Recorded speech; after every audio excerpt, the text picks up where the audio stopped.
అమ్మాయి ప్రతి ఒక్కరికి ఇలాంటి అమ్మాయి దొరికితే వాళ్ళ లైఫ్ బాగుంటుంది అనే ఫీలింగ్ అయితే అనిపిస్తుంది నిజంగా. ఎందుకు అనే రీజన్ ఏంటంటే పవన్ వల్ల ఎక్కువ సఫర్ అయింది తనే. బట్ పవన్ సఫర్ అవుతున్నప్పుడు మాత్రం పక్కనే ఉంది చూసారా, ఇక్కడ నచ్చేసింది తను. ఇప్పుడు ఇన్ని రోజులు ఏదో నవ్వుతుందిరా, చిరాకు చిరాకు ఉంది, ఏముందనే రీతుజీ అనుకున్నాను కానీ బట్ ప్యూర్ హార్ట్, చాలా ప్యూర్ హార్ట్. నేను ఫిదా అయిపోయా అసలు ఆ రీతుజీ ఆ పర్టికులర్ సిచ్యువేషన్. ఇంకోటి పంపించేయాలి ఏదో పెద్ద పెద్ద మాట్లాడినారు. మీరు ఊరికే రా అంటే పిలిస్తే వాళ్ళు రాలేదు. అగ్ని పరీక్షలో చాలా కష్టపడి లోపలికి వచ్చారు. సో వాళ్ళ రెస్పెక్ట్ వాళ్ళకి షో చేయడం అనేది చాలా ఇంపార్టెంట్ అనే ఫీలింగ్ నాది. శ్రీజాకి మాత్రం చాలా అన్యాయం చేశాను, చాలా అన్యాయం. తను కూడా ఏదో వీడియో పెట్టింది, అట్లీస్ట్ నాకు ఏవి అన్నా చూపించచ్చు కదా, మధ్యలోనే పంపించేస్తున్నారు, మధ్యలోనే పిలుస్తున్నారు ఎందుకు అని చాలా బాధపడ్డది. అది కూడా కొంచెం చాలా బాధ అనిపించింది నాకైతే పర్సనల్గా. తను అంత కష్టపడి జాబ్ మానేసి టాటూ వేసుకొని మరీ వచ్చింది, అట్లీస్ట్ తనకి ఇవ్వాల్సిన రెస్పెక్ట్ తనకి ఇవ్వలేదేమో అనే ఫీలింగ్ అయితే ఉంది నాకు. ఇంకొకటి మెయిన్గా నాగార్జున గారని కాదు, ఆ టీవీ యాజమాన్యానికి చెప్పాల్సింది, మీరు మీ వాళ్ళని గెలిపించుకోవాలి, మీ వాళ్ళని హీరోలు చేసుకోవాలనే ఫీలింగ్ మీకు ఉండకూడదు. ఆ ఫీలింగ్లో మీరుంటే మాత్రం మీ మా టీవీలో వర్క్ చేసే వాళ్ళని, మీ మా టీవీకి అనుగుణంగా ఉన్న వాళ్ళని తెచ్చుకుంటే సరిపోతుంది. మిగతా వాళ్ళందరినీ పిలిచి ఎక్కడో ఏదో సోషల్ మీడియాలోనో వాళ్ళ కష్టం వల్ల పాపులర్ అయ్యా, లేకుంటే ఇంకేదో అయ్యి వాళ్ళు మీ టీవీకి వచ్చి మీరు మీ వాళ్ళని గెలిపించుకోవడానికి వాళ్ళని ఎందుకు బకరాలు చేస్తున్నారు, వాళ్ళని ఎందుకు తగ్గిస్తున్నారు అసలు? ఇప్పుడు వాళ్ళు మిస్టేక్ చేసినప్పుడు ఒకలా రియాక్ట్ అవుతారు.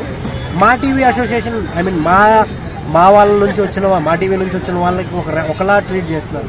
ఎందుకు పార్షియాలిటీ ఎందుకు అసలు? ఎగ్జాక్ట్గా చెప్పాలంటే నిన్న తనూజ విషయంలో ఈ వీక్లో తనూజ ఒక్క మిస్టేక్ కూడా చేయలేదు.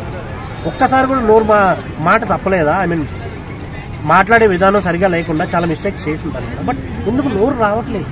ఎందుకు ఆవిడని అనట్లేదు? ఇప్పుడు మనం చూసే 50 minutesలో ఎందుకు ఆవిడని ఎలివేట్ చేస్తున్నారు? ఎందుకు అసలు? ఇంకొకటి ఇమాన్యుయల్ ఏం తప్పు చేశాడు దాంట్లో? సరే తను ఏదో మర్చిపోయాడు, తను అనేసాడు. అరే నువ్వు మర్చిపోయావు అని చెప్తే సరిపోద్ది, తనకి గుర్చాల్సిన అవసరం ఉంది డాగర్ని? నాకు అర్థం కావట్లా.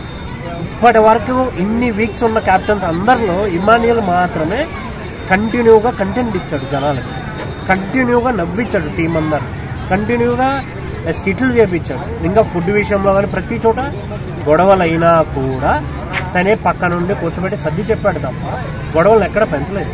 కావాలని గొడవ పెట్టుకున్నా కూడా మరి ఆ విషయానికి ఎందుకు అప్రిషియేట్ చేయలేదు? చాలా పార్షియల్ గా ఉంది మా బిగ్ బాస్ అనేది నా ఫీలింగ్. మీరేమనుకుంటున్నారో కామెంట్ అయితే చెయ్యండి. బట్ ఇంకోటి డెమాన్ పవన్ విషయంలో మాత్రం నాగార్జున చెప్పింది రైతే. బట్ మరీ అంతా నువ్వు బయటికి వెళ్ళిపో, పెద్ద పెద్ద వర్డ్స్ యూజ్ చేసే అంత మేబీ కాదేమో అనే ఫీలింగ్ నాకు. బయట లోపల అంతా తనూజ అంటున్నారు. తనూజ కంటే ఆడేటో లేదా గేమ్ బిగ్ బాస్? అసలు తనూజ ఏ గేమ్ ఆడుతుందన్న. ఇంకొకటి బిగ్ బాస్ హౌస్ అంటే మెయిన్ గేమ్ ఒకటే కాదు అనే చాలా అందరి ఫీలింగ్స్ బేసిక్గా. మరి బిగ్ బాస్ హౌస్ అంటే ఏంటి? తనలా తనుంటేనేమో సేఫ్ అంట, లేదు అందరినీ మాయమాటలు చెప్పు, లేకుంటే వేరే ఏదో విధంగా అది ఇది చేసి మంచోడు అనిపించుకుంటేనో మ్యానిపులేటర్ అంట. మరి ఎలా ఉండాలి మనిషి? ఎలా బిహేవ్ చేయాలి? విన్నర్ క్వాలిటీస్ ఉన్నా కూడా వాళ్ళకి మళ్ళీ వెనక నుంచి పుషప్స్ కావాలి. మా టీవీలో పనిచేసి ఉండాలో, లేకుంటే వాళ్ళ సైడ్ నుంచి భజన్ బృందం కావాలి. ఎక్కడి నుంచి వస్తారు అందరికి? ప్రాపర్గా గేమ్ ఆడుతున్నాడు. నా వర్షన్ ఏంటంటే తనూజాని పొగిడినప్పుడు ఇమాన్యుయల్ని ఎందుకు పొగడట్లేదు అనేది నా క్వశ్చన్, స్ట్రైట్ ఫార్వర్డ్ క్వశ్చన్. ఎందుకంటే ఇమాన్యుయల్ అంత కష్టపడి గేమ్ ఆడాడు, ప్రతి ఒక్కరితో మంచిగా ఉన్నాడు. తను ఎవరు నామినేషన్ చేయట్లేదు అంటే సేఫ్ గేమ్ అని కాదు కదా, తను జెన్యూన్గా ఉన్నాడని కూడా అనుకోవచ్చు కదా మనం. తన ఎమోషన్ తను చూపిస్తున్నాడు. మీకు ఎందుకు అర్థం కావట్లేదు? అది ప్రతిసారి ఎందుకు క్వశ్చన్ చేస్తున్నారు? అంటే అంతకుముందు 2 వీక్స్లో ఏదో పర్టికులర్ పాయింట్లో అసలు ఏం చేయలేదు ఇమాన్యుయల్. పగులుతుంది నీకు ఇలాంటి పెద్ద పెద్ద వర్డ్స్ అయితే మాట్లాడడం జరిగింది. ఎందుకు? ఎవరిని నెగిటివ్ చేయాలనుకుంటున్నారు, ఎవరిని లేపాలనుకుంటున్నారు?